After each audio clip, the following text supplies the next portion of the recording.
The morning they fired me was the same morning I found out my father had been dead for 3 hours. I was standing at the industrial mixer, my hands white with flour, when my stepbrother Daniel walked into the bakery wearing a suit I had never seen before. It was charcoal gray, expensive looking, the kind of suit you wore when you were about to do something important. He set a brown envelope on the stainless steel counter next to me, and he didn't look me in the eyes when he said it. He said, "Dad passed at 6 this morning, Michael. The business goes to me now. You're done here. I need you out by Friday." And then he walked back out, and I stood there holding a bag of bread flour, listening to the dough mixer continue its slow, heavy rotation, as if nothing in the world had changed at all. I should have said something. I should have asked questions, demanded to see papers, called a lawyer on the spot. But I was in shock, the kind of deep, cold shock that roots your feet to the ground and empties your mind of every thought.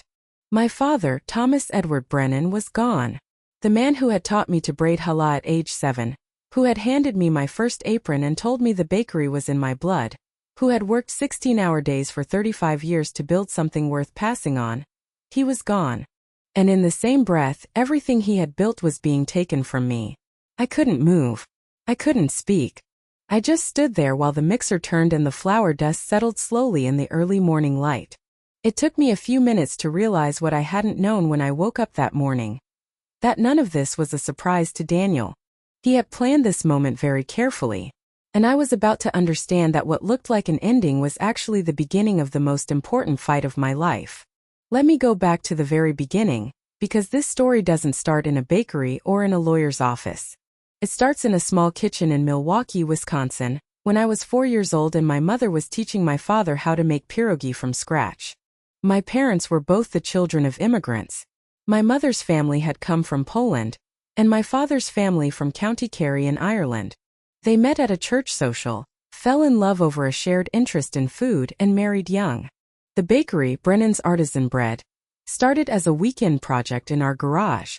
My father would mix the dough on Friday nights, let it cold ferment through Saturday, and then bake it Sunday morning while my mother hand-painted the price tags. People started lining up on Sunday mornings just for the smell.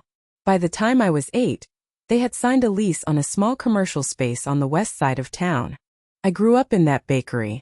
I did my homework at the corner table while the night bakers worked the ovens.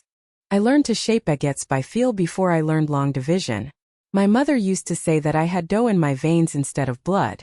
When I was 16, my father gave me my first real responsibility. I was in charge of the Saturday morning sourdough. That bread became the most popular item in the shop. Customers would call ahead to reserve a loaf. One elderly woman named Mrs. Kowalski told my father it was the best bread she had tasted since her grandmother baked in Warsaw before the war. I was immensely proud of that. Then, when I was 17, my mother was diagnosed with ovarian cancer. The world changed very quickly after that. My father became consumed by her care, shuttling her to treatments, managing her medication, sitting with her through the long, terrible nights. I stepped up without being asked. I arrived at the bakery at 4 in the morning, managed the staff, handled the supplier orders, and closed up at night. I missed an entire semester of high school, and my teachers were kind enough to let me make it up with independent study. My mother lasted 2 years from diagnosis. She passed 2 weeks before my high school graduation. My father closed the bakery for 3 days, which was the first time it had ever been closed for a non-holiday. When he reopened, I was standing next to him at the front counter, and we didn't say much to each other, but we understood. The bakery was what my mother had loved. The bakery was how we would keep her with us. I never went to college. I thought about it occasionally when friends went off to universities and came back in the summers with stories of lecture halls and late-night philosophy debates. But the truth was I didn't want to go. The bakery needed me and I needed it. By the time I was 23, I was the de facto operations manager. I hired and trained the staff, negotiated the contracts with our grain suppliers, developed new recipes, and managed the finances. My father was the face and the heart of the bakery, but I was its backbone. I didn't need a title to know that. The work was its own reward. There is one afternoon I will never forget. I was 26. It was a slow Tuesday in October, and my father and I were doing inventory in the back storeroom. He was writing numbers in his ledger. He always kept a handwritten ledger, refused to use a spreadsheet, and I was counting bags of semolina. He put down his pen, turned to me and said, "Michael, this place was built on sacrifice. Your mother's sacrifice. My sacrifice. And now yours. I see it, son. I see every single day that you've given to this place. I want you to know that it will all come back to you. I've been thinking about the future, and I'm making arrangements. This bakery will always be yours. You have my word on that." He picked up his pen and went back to writing, and I went back to counting bags. That's how we were. We didn't hug and cry. We just said the important things and then went back to work. 5 years after my mother died, my father met a woman named Patricia Dunmore at a charity dinner for the local food bank. Patricia was a widow herself, with a teenage son named Daniel. She was warm, elegant, and clearly made my father laugh in a way he hadn't laughed in years. I genuinely liked Patricia when I first met her. She was unpretentious and kind, and she never once tried to replace my mother or act as if she had any claim over things that weren't hers. I gave them my full blessing when my father told me he wanted to propose to her. I was at their small garden wedding, standing as my father's best man. It was a good day. I had no idea what was standing next to me. Daniel Dunmore was 18 at the time of the wedding. He was confident, loud, and had the kind of easy charm that made older adults trust him immediately. He called my father sir, with a practiced respect that impressed everyone who heard it. He was good-looking and athletic, with a wide smile and a natural ability to say exactly what people wanted to hear. I remember thinking he seemed perfectly fine. He was the son of the woman who had made my father happy again. I was prepared to treat him like a brother. He moved into the family house. My father offered him a part-time job at the bakery to help him save money for college. Daniel worked the Saturday morning counter, charmed the customers, sold cookies and muffins with enthusiasm, and was very popular with the weekend regulars. He had a way of making every transaction feel like a personal connection. Women especially loved him. They would tell my father what a wonderful young man he was, and my father would beam with pride. But Daniel never showed any interest in the actual work of baking. He never asked to learn the recipes, never stayed late to help with the oven restocking, never showed up for an early morning delivery. He was purely front of house, and that was fine. I didn't need him to be anything else. When Daniel finished college, his mother paid for it, and I always respected Patricia for that. He came back to Milwaukee and asked my father for a management role at the bakery. My father agreed. He brought Daniel in as guest experience director, a title Daniel himself had suggested. His job was to manage social media, develop customer loyalty programs, and explore catering opportunities. He was genuinely good at this. Under his direction, we started an Instagram account that gained a significant following. He launched a wedding catering package that brought in meaningful revenue during the slower spring months. I acknowledged his contributions openly and honestly. I even told my father that Daniel was a real asset to the front-of-house operation. But around the time Daniel turned 30, something in him shifted. He began asking my father about the ownership structure of the bakery. He started attending the quarterly meetings with our accountant, asking pointed questions about profit margins, asset valuations, and the real estate value of the property. The bakery's building was on a corner lot that had appreciated significantly with the neighborhood's development. Daniel, I began to realize, wasn't interested in the bread or the customers or the legacy. He was interested in the building. He began talking to my father about strategic growth and liquidity events, terms that sounded corporate and foreign in the flour-dusted context of our family business. I said nothing. I watched. 3 years before my father's death, my father was diagnosed with Parkinson's disease. The tremors came first, making it impossible for him to shape dough. Then came the balance issues, the slowness, the soft voice that was increasingly hard to hear. He retired from daily operations, which in practice meant that I absorbed his responsibilities entirely on top of my own. I was now managing everything: payroll, purchasing, recipes, training, production scheduling, and customer relationships. Daniel occasionally dropped by to check his social media analytics and hold staff meetings about the importance of brand consistency. During this period, Daniel's behavior toward me changed subtly but unmistakably. He began copying my father on emails in ways that excluded me from important conversations. He hired a cousin of his without telling me, a young man named Greg who had no relevant experience, and installed him as the operations associate, which as far as I could tell meant he organized the walk-in refrigerator and occasionally answered the phone. Daniel would say things to our staff like, going forward, all major decisions will need approval from upstairs. Upstairs being my father's home office, where Daniel now had his own dedicated workspace. He gradually positioned himself between me and my father, and I didn't fight it because I didn't want to burden my father with conflict. I thought, my father knows what I do here. He told me years ago this was mine. The paperwork will follow. It always does. There was a particular Wednesday afternoon that I think about often. It was in September, about 2 years before my father died. I had spent the morning renegotiating our week contract with a supplier from Kansas who had been overcharging us by 8% on every delivery. The conversation had taken 6 hours spread over 2 days, but I got us a better rate. Not just for the current season, but for a 3-year fixed agreement that would save the bakery approximately $42,000 over the contract period. I walked into the office feeling quietly satisfied, the kind of satisfaction that comes not from celebration but from knowing that the work was done correctly. Daniel was in the office, on a video call with someone he was pitching for a catering event. He waved me out of the room. When I came back an hour later, he was off the call, and he said without looking up from his screen, I pitched that law firm for their annual holiday party. We could pull in $12,000 if they go with us. Not bad for a Tuesday, right? He looked at me then, expecting something, acknowledgement, admiration. I told him that was good news and I mentioned the grain contract. He nodded once, already looking back at his screen. Cool, he said. There are dozens of moments like that, stacked up over years, and individually they mean nothing. But together they add up to a portrait of a man who understood only the visible work, the pitch, the party, the Instagram post, and genuinely could not see the invisible work that held everything together. The grain contracts, the oven maintenance schedules, the staff training manuals I had written from scratch, the health inspection reports I had kept us in good standing on for 17 consecutive years, the relationships with the small-scale organic farmers 20 miles north who sold us heritage grain varieties that no one else in the city could source. Daniel saw a bakery. I was the bakery. I want to be clear about something because I have spent a lot of time trying to be fair about Daniel.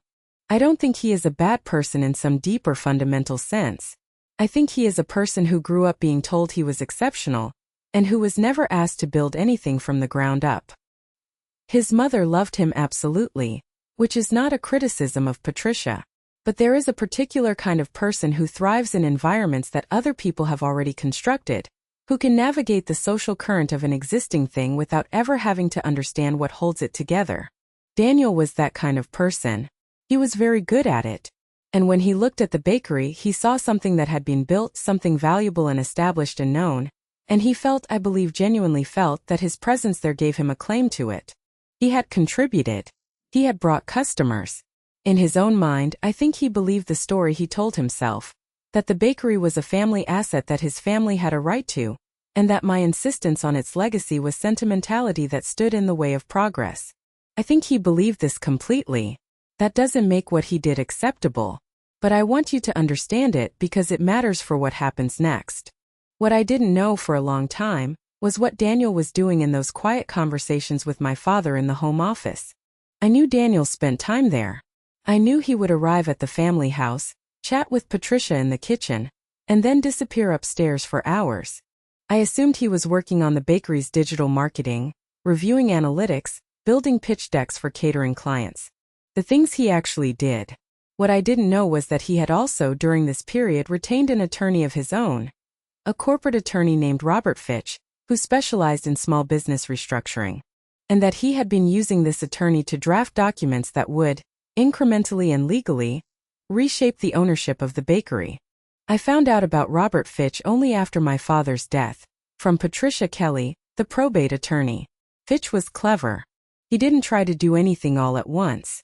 He prepared a series of small amendments, restructuring agreements, updated operating agreements, minor revisions to the articles of incorporation, that each seemed individually like routine administrative housekeeping. A new LLC structure for tax efficiency. a revised equity schedule for clarity going forward, a succession framework that designated Daniel as the managing partner in the event of my father's incapacity. Each document was real, professionally prepared, and legally coherent on its own. Stacked together, they added up to a quiet transfer of control. And each one had been signed by my father at a point when his Parkinson's was advanced enough that his judgment was impaired, but not so advanced that a casual observer would immediately question the signature. This is what a certain kind of legal manipulation looks like. Doesn't look like theft. It looks like paperwork. It looks like orderliness, like planning, like someone taking care of things. And that, I think, is why Patricia didn't see it. She trusted her son, and her son was very good at looking organized. I want to tell you about a moment that happened 3 months before my father's death, because I have never told anyone this, and I have carried it with me every day since. I was visiting on a Sunday afternoon. My father was in the hospital bed they had set up in the downstairs living room by that point. The stairs had become too dangerous. He was awake when I arrived, which was not always the case in those final months. Patricia told me he had been having a good day, more present than usual. She went to the kitchen to make tea and give us some privacy. I sat down beside him. I took his hand. He looked at me, and the look in his eyes was different from the glassy, distant expression I had grown used to. He was there. He was fully, clearly, recognizably there. He squeezed my hand with a strength that surprised me. He opened his mouth and what came out was quiet but clear. Michael. The blue folder. Aldrin's office. George Aldrin. He stopped. Swallowed. Tried again. You know. You've always known. I leaned in close. I said, I know, Dad. I know. He closed his eyes and after a moment, a small, exhausted smile moved across his face. It was the last real conversation we had. 2 weeks later, he lapsed into the final decline, and he was gone within 10 days of that. I did not look for George Aldrin immediately. I was grieving. And then Daniel arrived at the bakery that winter morning in his charcoal suit, and everything else became urgent. I should also tell you about the staff because they are part of this story in a way that matters. The people who worked at Brennan's Artisan Bread were not just employees. We had a head baker named Victor who had been with us for 11 years, a quiet man from El Salvador who could red dough by touch, who knew the hydration of our sourdough starter by the feel of the pull. There was an assistant baker named Gian, who had joined us fresh out of culinary school, and who, within 2 years, had developed a sesame milk bread recipe that became one of our signature products. There was the morning counter staff, Renata, who was 57 and had been with us for 8 years, and who knew the name and usual order of every regular customer by heart, and Marcus, who was 24 and was simultaneously working on his accounting degree at night, and who was meticulous and honest and always 5 minutes early. These were the people I had hired, trained, and worked beside for years. When Daniel walked in with his charcoal suit and his envelope, he didn't see them at all. He walked past Victor without acknowledgement, past Gian without a word, past the morning lineup of customers and straight to the back where I was working. After he delivered his news and left, Victor came to find me. He stood in the doorway of the back room, dusted with flour, and said in his careful accented English, "Michael, what happened?" I told him. His expression didn't change, but he nodded slowly. "We know who this bakery is," he said. "We know who made it what it is. You don't need to worry about us." I nearly broke down right then. I held it together barely. Those people were the reason I fought. Not just for myself and not just for my father's memory, and not even entirely for the principle of the thing. I fought because Victor had given 11 years of early mornings to that bakery, and Gian had brought her best ideas to it, and Renata had learned the names of everyone who walked through the door, and Marcus was building his future around a job he was good at. They deserved to work in a place that belonged to someone who understood what it meant. And I was that person. I should also tell you what the neighborhood meant. Milwaukee is a city of neighborhoods. Real neighborhoods with identities and memories and long histories. Ours was a mixed, working-class neighborhood that had been changing slowly for years, with younger families moving in alongside the older residents who had been there for decades. Brennan's Artisan Bread had been a fixed point in that neighborhood for a generation. When the elementary school held its fundraiser every spring, we donated bread. When Mrs. Kowalski's granddaughter got married, We baked the reception pastries as a gift. When the city blocked off the street for the summer festival, we set up a table outside and gave out free samples. The bakery was not just a business. It was a piece of the street's identity. I had been the custodian of that identity for 20 years. No corporate restructuring document could transfer what we meant to that neighborhood. But it could transfer the building, the equipment, and the accounts. And that is what Daniel had tried to do. I should tell you about one more thing before we return to the conference room and the reading of the will.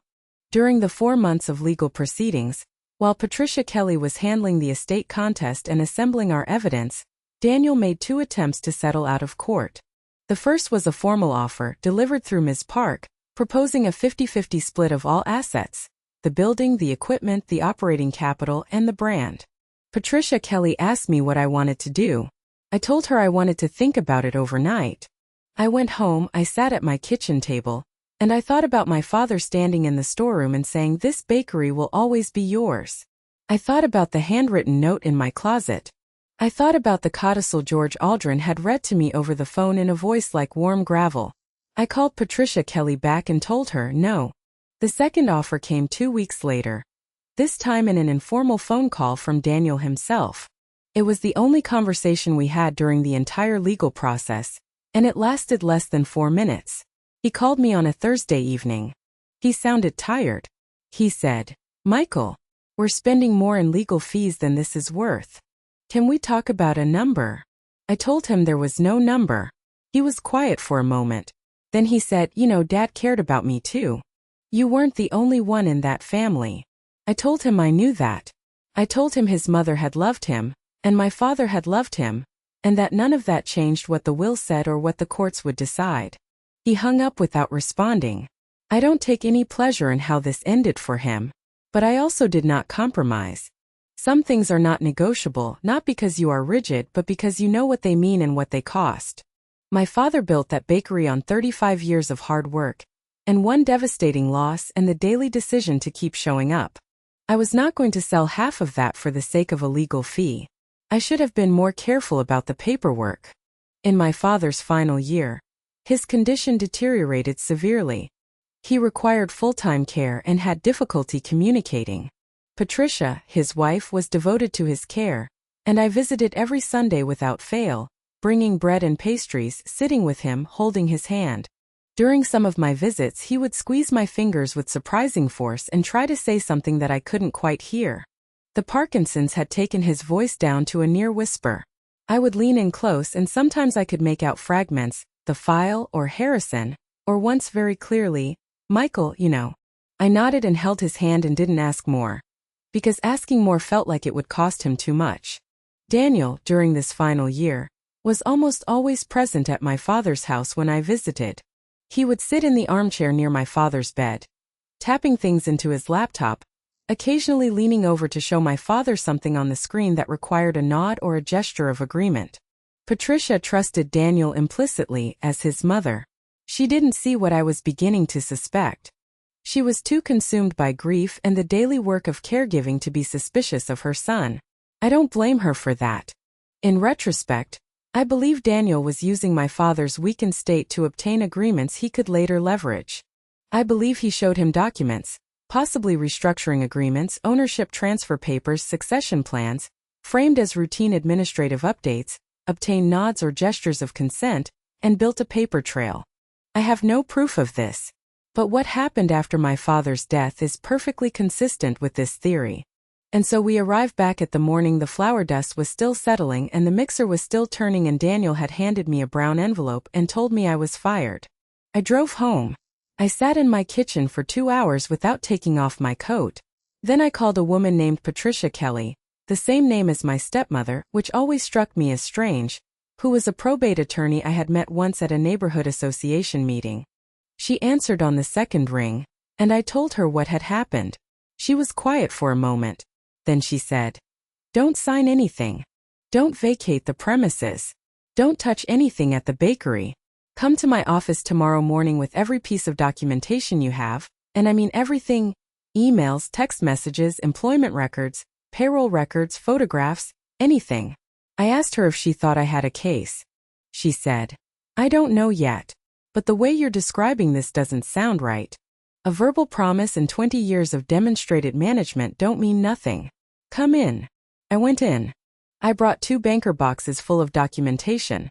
Copies of every employment contract I had signed with the bakery, printed records of every major decision I had made in the last 10 years, bank records showing my name on signatory documentation, supplier contracts with my signature, a decade of emails in which my father referred to the bakery as our family business, and to me as my partner in this place.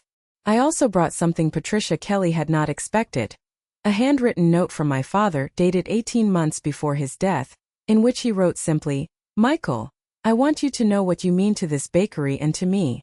It will always be yours. Dad." The note was addressed to me, signed in his handwriting, and stored with a birthday card he had given me, inside a shoebox in my closet. I had kept it not as evidence, but because it was something my father had written to me with his own hand. Patricia Kelly read through everything carefully. She called me the next afternoon. "Daniel filed a succession document 2 months ago," she told me. "He presented it to your father's business attorney, a man named Robert Fitch, claiming that your father had authorized him to restructure the corporate ownership to give Daniel 60% controlling interest and reduce your share to a token amount. Fitch filed the paperwork based on a signed document. The question is whether your father had capacity at the time he signed, and whether the document was obtained under undue influence." She also told me something else. "There is a second attorney of record in your father's estate," she said. "A man named George Aldrin, who was your father's personal attorney for about 40 years. Daniel apparently was not aware of Aldrin's existence, because your father used Fitch for business matters exclusively. Aldrin's office has been trying to reach you for 3 days. His assistant called the bakery, and was told by Daniel's employee that you no longer worked there. I called George Aldrin that evening. He was 81 years old and had a voice like warm gravel. He said, 'Michael, I've been waiting to hear from you. Your father called me 13 months ago, when he was still able to speak clearly. He was worried about the direction things were heading. He had seen some documents that Daniel had placed in front of him, and he was concerned about their content. We spent 3 sessions together over the course of 2 months, and he was very clear about his wishes. He executed a codicil to his will. A codicil is an amendment. He updated his estate documents significantly. I can share the contents with you now, or we can wait for the formal reading. I will say only this. Your father loved you very much, and he was not unaware of what was happening around him. He may not have been able to speak loudly enough for you to hear him on those Sunday visits, Michael, but he was thinking clearly enough to call my office. I had to sit down on the floor of my kitchen because my legs simply stopped working. The formal reading of the estate took place 12 days after my father's death. Daniel arrived with his own attorney, a sharp-faced woman named M.S. Park, who I later learned specialized in contested estate litigation. Patricia Kelly sat beside me. George Aldrin, at 81, sat at the head of the conference table and read from a leather-bound document in a calm, clear voice that needed no amplification. The original will, as Daniel knew it, divided the business assets between Daniel and me in a 60-40 split favoring Daniel. He had apparently seen a draft of this document at some point, possibly through Patricia, his mother, who had been named in it, and believed it reflected my father's final wishes. He sat at the table with an expression of composed confidence, his attorney beside him, his hands folded on the table. He nodded slightly when Aldrin read the 60-40 provision, as if acknowledging something he already knew. Then Aldrin said, "I now proceed to read the codicil executed by Thomas Edward Brennan 13 months prior to his death, which supersedes all conflicting provisions in the foregoing document." Daniel's composure flickered for just a moment. A small crease appeared between his eyebrows. Aldrin read the codicil. My father's voice, written in formal legal language but clearly his thought, came through every sentence. He noted that he had observed, during the final years of his active involvement in the business, a pattern of behavior from Daniel that gave him serious concern. He did not use words like manipulation or exploitation, but he described specific incidents, documents presented for signature, restructuring proposals, personnel decisions made without his knowledge, in terms that left no ambiguity about what he meant. He then stated in language that Aldrin told me later he had insisted upon personally, that the bakery, the building, the equipment, the brand, the recipes, all intellectual property, and the remaining operating accounts, was to pass in its entirety to his son Michael Thomas Brennan. Not in part. In full. He also included a separate clause addressing the succession document that Daniel had filed with Attorney Fitch. My father stated that he had signed that document under protest, not understanding its full implications, and that any document signed by him after a specific date, which was approximately 16 months before his death, corresponding to a point when his neurologist had documented significant cognitive impairment, was to be considered presumptively invalid and subject to contest. Aldrin had attached a sealed letter from my father's neurologist confirming the timeline of his cognitive decline. The room was very quiet. Daniel's attorney, Ms. Park, leaned forward and began to speak. She said the codicil was potentially subject to challenge on the grounds that my father's cognitive state at the time of its execution was impaired. Aldrin quietly placed a second document on the table, a neuropsychological evaluation performed on my father 1 week before he signed the codicil, at Aldrin's request, documenting that my father retained sufficient cognitive capacity for the purpose of executing testamentary documents. A specialist had conducted the evaluation and signed it. Aldrin had been meticulous. Miss Park sat back. Daniel said nothing for a long time. Then he looked at me across the table, and for the first time since we had known each other, his face showed something unguarded. Not remorse exactly, but something like the sudden awareness that he had lost. His mother Patricia, sitting beside him, reached for his hand and he pulled it away. He spoke in a flat, controlled voice. I worked on that business. I built the customer base. I grew the social media following. I brought in the catering revenue. This isn't fair. He directed this at no one in particular. He was speaking at the ceiling. I let him finish. I waited. And then I said something I had prepared in my mind, because I had wondered what I would say if this moment ever came. I said, Daniel, I don't dispute that you contributed. I've said that out loud for years. But there's a difference between contributing to something and owning it. This bakery was built on 35 years of work by my father and my mother and 20 years of work by me. Your father, because that is what he was to you, your father left it to me. That's the end of the story.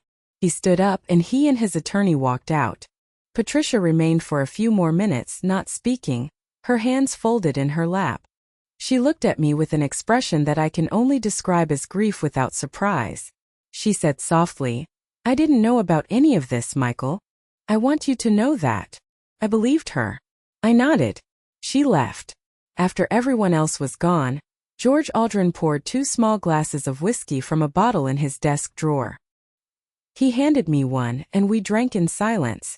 Then he said, Your father was a good man.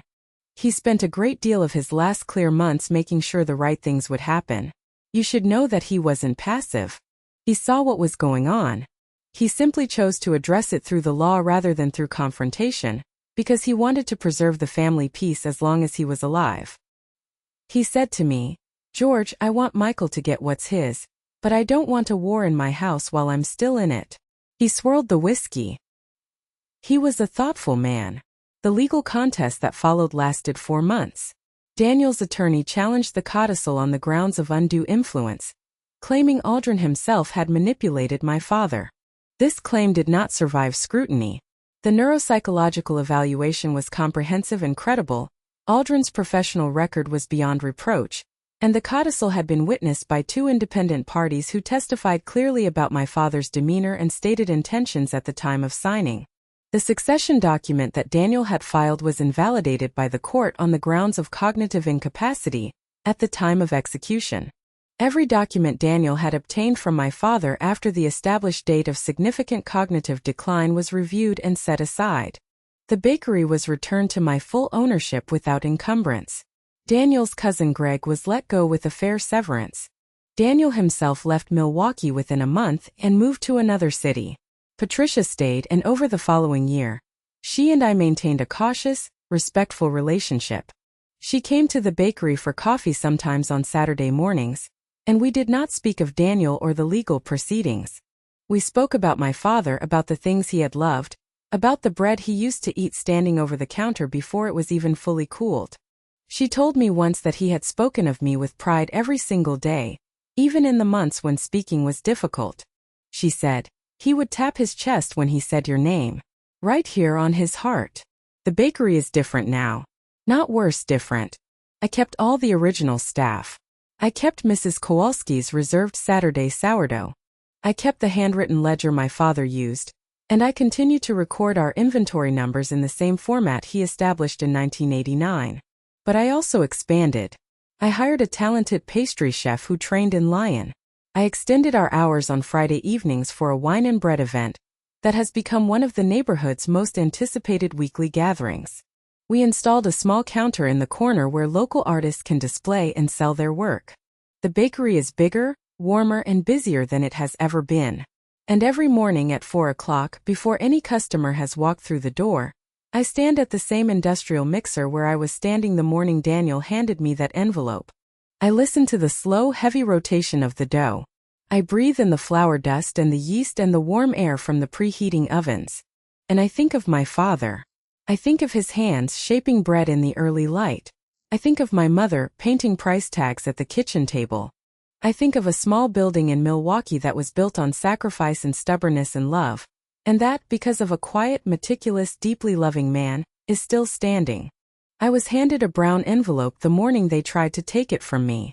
But what I was never handed, what no one can ever take from you, is 20 years of knowing exactly who you are and why you show up every single day.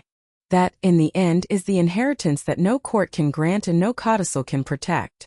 You build it yourself, one morning at a time, and it lives in your hands long after everything else is gone. My father knew that. He always knew that. And in his final months, when his voice had failed him and his hands trembled and the world was closing in around him, he made sure that the world would know it too. I bake bread every morning for this city. I bake it with the same recipes my mother brought from her grandmother's kitchen in Poland. I bake it with the same starter culture my father has maintained since 1991, kept in a clay crock on the same shelf where it has always sat. It is the oldest living thing in the building. It is fed every morning, and every morning it rises, and every morning the ovens go on, and the city smells like bread. That is the story of how I lost my bakery and got it back.